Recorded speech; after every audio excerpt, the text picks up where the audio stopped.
everyone, Joy here. I'm back with this week's Minimalist home tour. Let's state the obvious. My hair is super pink. It's super fabulous. It's a new wig of mine. I'm keeping it at work. Thought I'll put it on for this week's intro.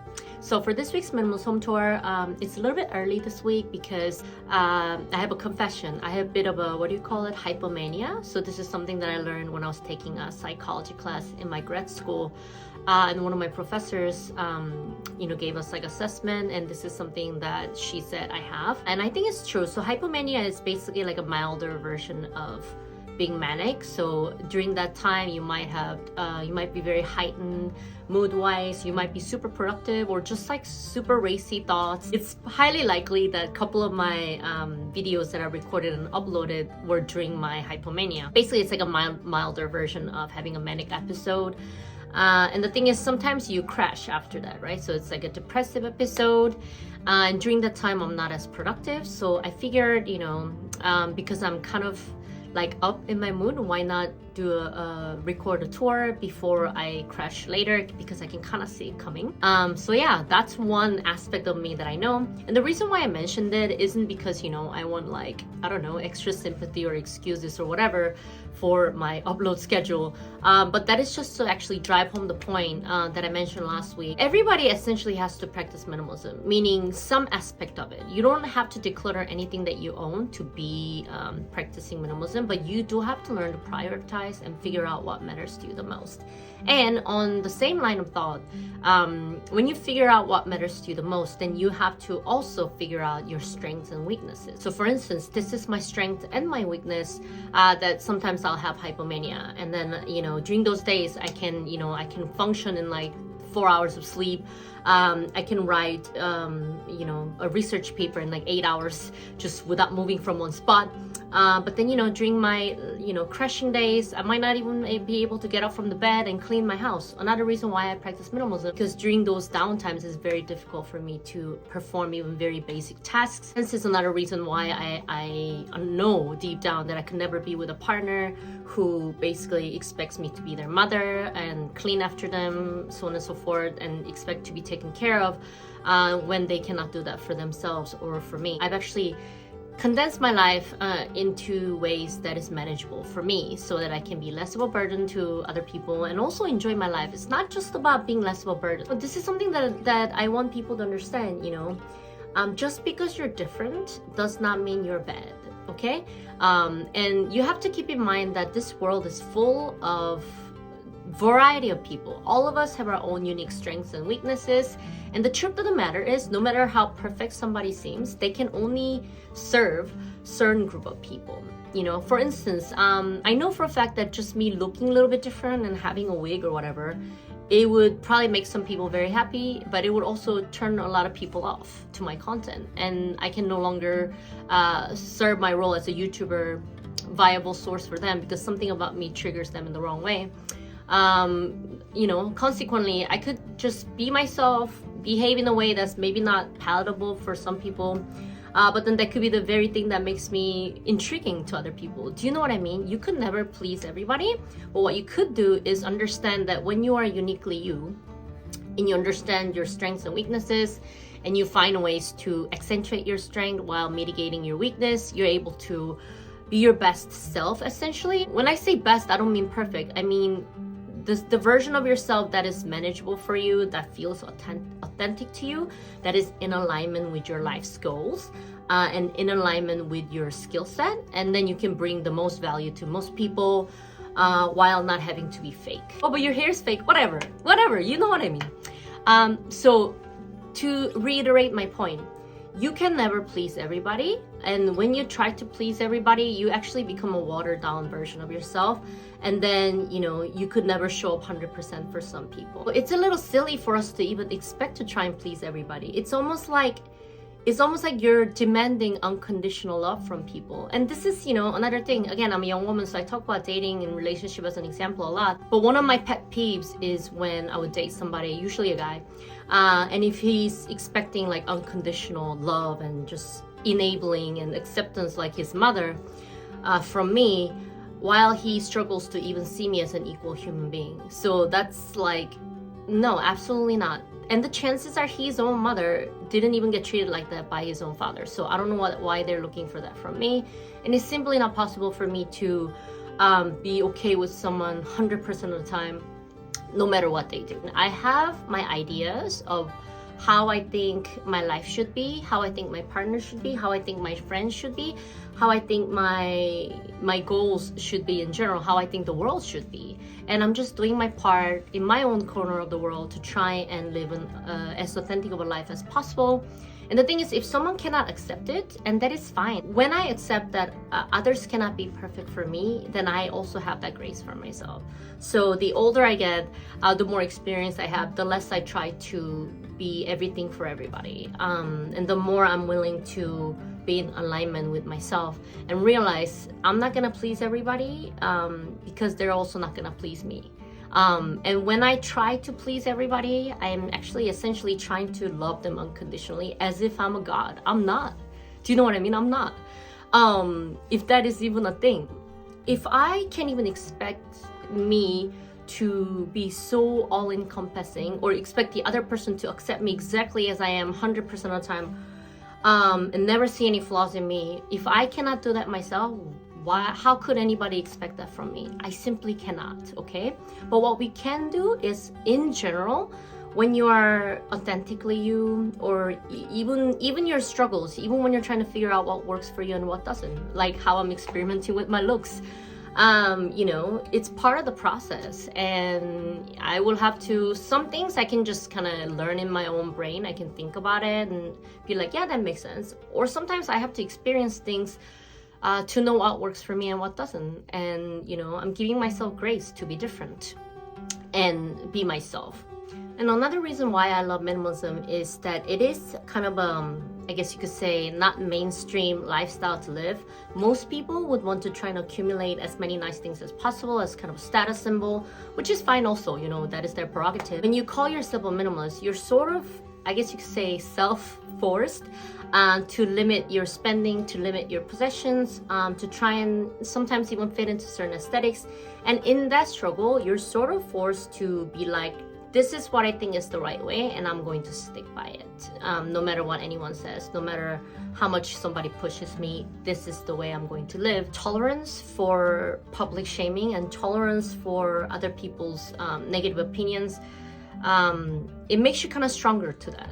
Do you know what I mean? And sometimes that's very necessary. Again, I'm a beautician. I talked about this, right? It's like you could give someone a beautiful haircut. In your opinion, it's very wonderful. But if they insist that it sucks and they insist that you suck, sometimes you have to accept their answer because they're not happy. And that's fine. Everybody has different aesthetics, right? Once you accept that people are just going to have their own opinions, people are just going to be different, you don't let that discourage you to a point where you stop being productive or that you stop pursuing your goals. For instance, let's use the example. Let's say a client was unhappy with their hair, but what if they really want me to improve? Then giving up and being like ashamed, oh, I suck, oh, like the self-pity, right? It's like, oh, I'm the worst beautician out there, I suck, all my years of training were for nothing, I'm a fraud, blah, blah, blah. So I'll just give up. What if that person actually did want you to just get better at something or just communicate with them better? Then you giving up is not gonna serve them. And by off chance that their goal was to just shame you when they know you're good and just jealous and a horrible person, then you quitting will just give them what they want. And why would you? You should never give awful people what they want. You should actually give them the opposite and be happy and pursue your dreams. So, I guess being in this field of working on your craftsmanship, it exposed me to a lot of other people's opinions, sometimes very legitimate opinions, sometimes just vile. But either way, it's like same thing with minimalism. Sometimes it's good feedback. Sometimes people will be like, hey, maybe you need to clean your bathroom a little bit better. It's probably more hygienic. When I very first started YouTube video, I talked about, how I don't really want to waste time looking good, dressing well. That's kind of how I started. I thought it's really not worth my time. And I still feel the same way, but with my experience, and especially when I started running my business, I realized people treat me differently when I groom myself a certain way, when I present myself a certain way. And sometimes, you know, looking good, looking presentable myself, it gives people comfort.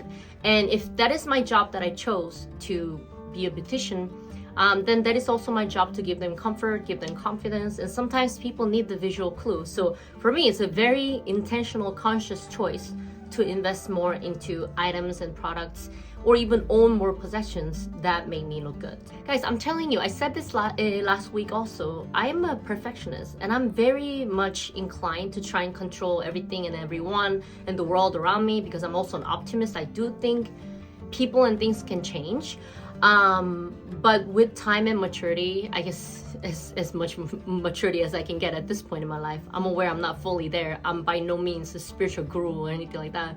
But as far as I can tell from my experience so far, it's really not my job to fix everybody. It's really not my job to please everybody, but it is my job to figure out what matters to me the most at the moment. So if it is my goal to bring better content, which it is, and be better at my job and be seen more seriously as a good beautician, which is my goal, then this is an area where I'm willing to invest more, let's say into my appearance, into my education, so on and so forth. And this is just a choice. And if it offends some people who think that I should look a certain way, live a certain way, have a certain, I don't know, mindset, it's really not my business, because I'm simply not capable of pleasing everybody, just as how not everybody can please me. Anytime you try and make some changes for yourself and your environment and the world around you, there will be resistance, because people like comfort, people like predictability. And I talked about this before also, the universe is in a constant state of atrophy, so everything's trying to fall apart. That's why sometimes important things like fighting aging, I don't know, staying healthy, having more energy, getting better at a skill, the things that require advancing, it takes a lot of energy and it takes effort. Whereas things that require atrophy, where you can just fall apart, it requires no effort. That's why people like things that don't really require effort for them. That's why we make jokes like, oh, I wish I can just eat everything and do whatever I want and still be fit or whatever. It's simply not how we work, because even our cells are trying to fall apart as time goes by.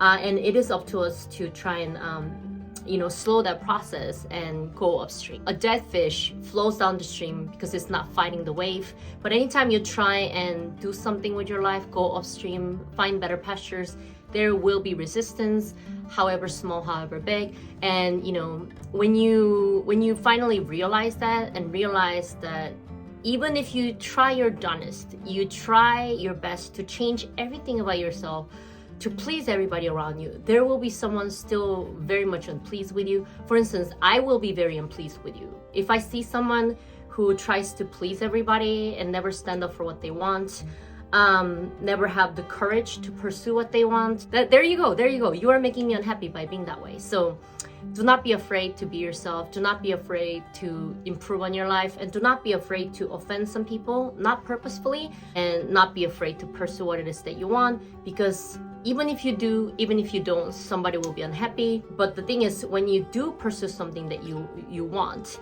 that you know is positive, that you know that can have impact, that you know is in alignment with who you are, that you know can change the world for the better according to your vision, if you pursue it, there's so much good that you can do in this life, and there's so many more people that you can serve happily because you're being authentic, and you can give them a sense of belonging, community, or even just encouragement to survive the day. Do you know what I mean? So don't be afraid to be yourself. Figure out what matters to you the most, and pursue that relentlessly, and get rid of things that don't matter to you, but also be brave to invite things that do matter to you, so that you can improve, so that you can swim upstream, and so that we can meet at clearer waters together as living, vibrant fishies. And without further ado, let's start this week's Minimalist home tour. Let's go! So let's start this week's Minimalist home tour in my bedroom. So as you can see, my bed is not made. The mattress cover is clean from last week, but yeah, you can see I am not staying up top of my household task, and that's fine. My subscribers already know.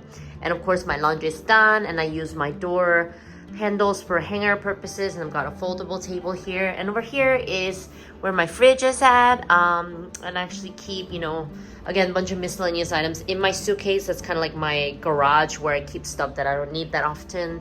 And my clean clothes that are folded stay in this basket. You can see they're folded nicely. I have more clothes right now that are in this bag. So these are dry laundry that's clean that I need to fold. So you can see I've not folded them yet. So this is a sign that it's because I'm kind of overwhelmed with the tasks that I have to do. This happens to me quite often, but again, I try not to punish myself with a dirty home just because I'm not staying on top of my tasks all the time. So I've got a system that kind of like gives myself grace while I take my time in managing my home. So over here, you can see I've got, again, the bills I need to pay, and then a bunch of miscellaneous items like my class ring, bracelets, styling tool, and my underwear and stuff like that stay in that basket, and so on and so forth. And of course, I got my water heater there. And let's just go into the bathroom. So I've just taken a shower, so you can see the floor is wet and stuff, but my shampoo and conditioner stay down there. And up here, just makeup removers, toothpaste, mouthwash. And up here, again, not much stuff on here, just my toothbrush, hairbrush, disinfectant wipe. And you can see over here, these are like my eyelashes. So I do wear fake lashes these days, and like that's where I put them after taking them off. I should probably put it in a trash bag. But yeah, anyway, so my deodorant and just the essential stuff to take care of myself. And let's go into the kitchen. Yeah, there's trash that I need to take out, and here's a bunch of my shoes. I still am not sure what to do with the winter boots. I don't know where I will store it, but that's there for now. And of course, got my laundry machine, done my dishes, as you can see. And down here, because my trash bag is out, you can see I have my toilet paper, my indoor gym shoes, and then plastic bags, trash bags, and laundry detergent right there. And up here, of course, in my kitchen storage, I have everything that has nothing to do with kitchen also in here, because again, this is a small space. Any storage is fair game. So on and so forth. And let's move over here. There's a mannequin head in here. Don't get surprised. Still, I need to take that to work, but I keep forgetting, and that's fine because that's just not my priority right now.